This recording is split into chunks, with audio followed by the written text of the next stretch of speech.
Hey, Ron here from Military Images Magazine with a new episode of Life on the Civil War Research Trail.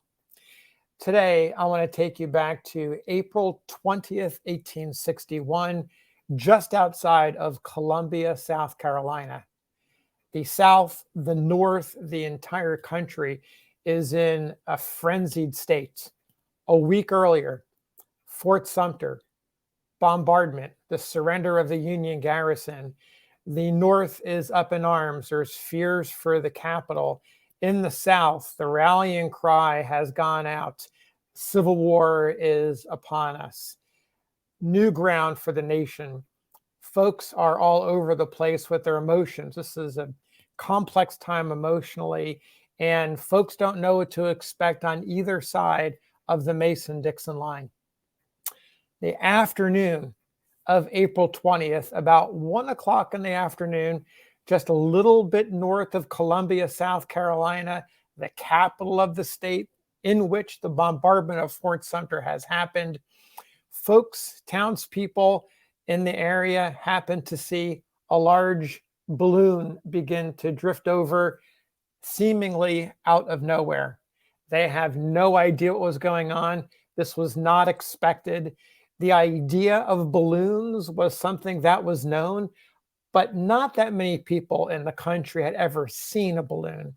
And so you can imagine the reaction, considering where we were at this moment in history and all the complex emotions that these individuals were dealing with, to see this balloon gradually land on the ground. There is an aeronaut inside. He comes out, a conversation begins.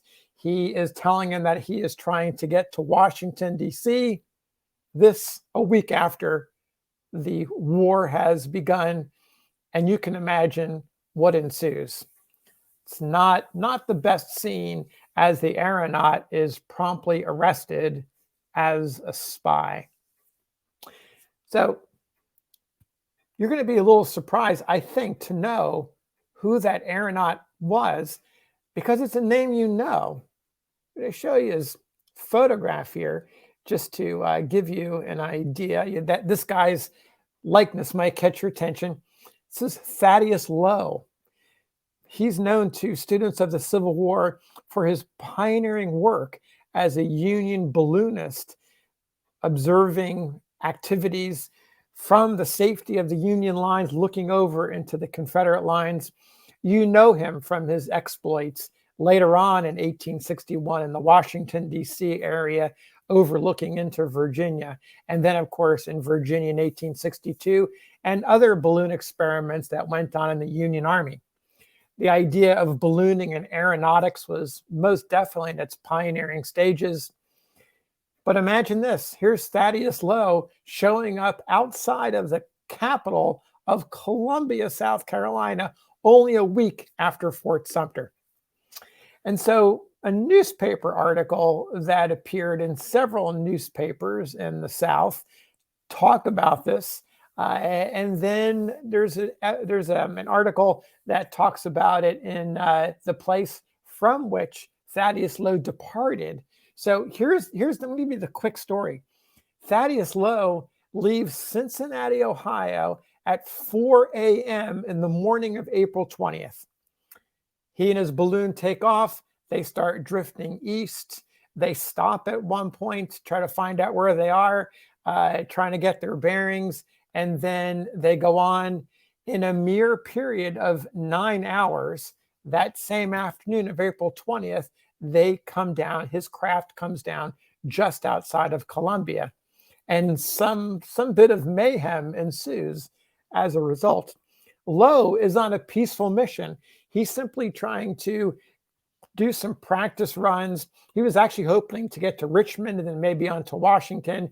He has a goal to sail across the Atlantic on his airship. So here he is.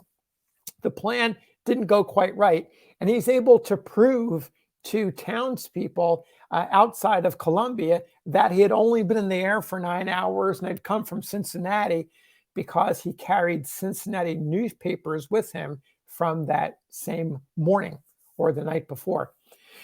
So I'm going to read you this article because it'll give you a flavor of what was going on, give you a sense of the authenticity and the urgency of the moment. This article appears on April 27th in a Cincinnati newspaper, the Cincinnati Gazette. So Lowe has returned home, and here's the story recounting the trip. Quote, return of Professor Lowe, the aeronaut, his visit to South Carolina. This distinguished aeronaut, who started from this city on Saturday morning last on a balloon excursion by moonlight, arrived in the city yesterday morning. He states that when fairly in the air, he was carried at a moderate rate in an easterly direction, in which he reached the valley which divides the Alleghenies from the Blue Ridge Mountains, when he lowered the balloon at a small village and inquired the locality. This was 9:30 in the morning. The citizens, who never before had seen a balloon, were alarmed, and it was some time before they would hold any conversations with their aerial visitor. Having gained the information he desired, he ascended and proceeded on his course. As soon as he reached the mountain current, the direction of the balloon changed southwardly, which at last brought him within the vicinity of Columbia, South Carolina. He landed north of that place a little before 1 o'clock in the afternoon, making only 9 hours from the time he had left his station on Western Row in Cincinnati. The distance traveled was over 1,000 miles, making the rate of speed at which the balloon moved about 110 miles per hour. He could not avoid the inevitable fate of all citizens of the North who are so unfortunate as to travel in the South, and was arrested in South Carolina as a spy.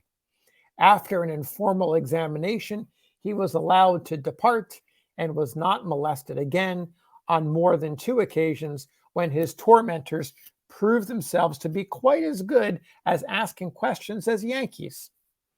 The professor started on his return at the earliest moment, and after rest, we presume, will prepare for his trip across the ocean.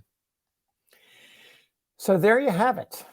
Professor Thaddeus Lowe's trip from Cincinnati to just outside of Columbia, South Carolina, in the morning and early afternoon of April 20th, 1861, a spy balloon. So there you have it.